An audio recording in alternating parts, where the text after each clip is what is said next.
Assalomu alaykum. Shirinliklar tayyorlash kanalimizga xush kelibsiz. Bugun sizlar bilan bulochka tayyorlashni o'rganamiz. 1 stakan ilitilgan sutga 50 gram shakarni qo'shib, yaxshilab aralashtirib olamiz.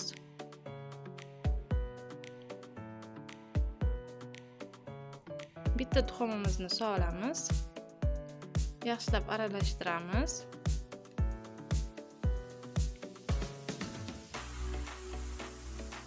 Bir choy qoshiq drojjani solib, yana aralashtirishni davom etamiz.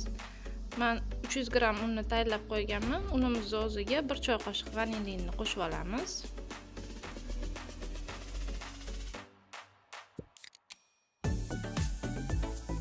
Endi unimizni qo'shib olamiz. Yaxshilab aralashtiraveramiz. Mana xamirimiz tayyor holatga keldi. Yumshoq xamir bo'lishi kerak, e'tibor berasizlar. Qo'limni ozgina yog'lab olib, chetlariga surib olaman. Buni xamirimizni oshirishga qo'yganimizda xamir oshganda yopishmasligi uchun yog'lab olamiz chetlarini.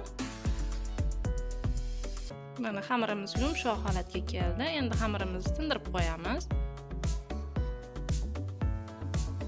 Men 1 soatga tindirishga olib qo'ydim xamirni. Mana xamirimiz tinib oshib chiqdi. Ko'rayotganinglardek mana. Xamirimizni ikkiga ajratib olamiz, zuvalachalar tayyorlash uchun.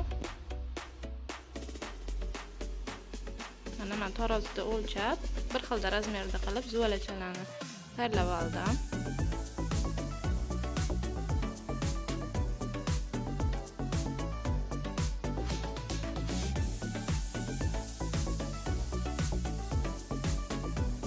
Men 50 gramdan zuvalachalarni tayyorlab oldim. Zuvalachalarimiz tayyor bo'ldi. Endi bularni ham 15 daqiqaga tindirib qo'yamiz.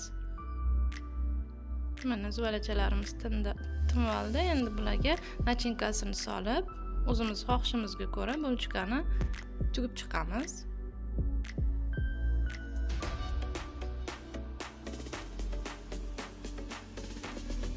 Mana ustiga tuxum sarig'ini surib chiqamiz.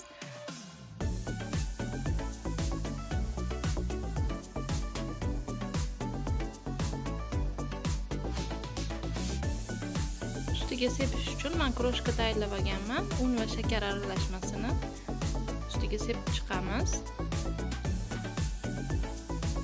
Va gaz pechiga 180 gradusga 25 daqiqaga qo'yamiz. Albatta sizlar ham tayyorlab ko'rishingizni maslahat beraman. Kanalimizga obuna bo'lib, like tugmachasini bosib qo'yishni unutmanglar.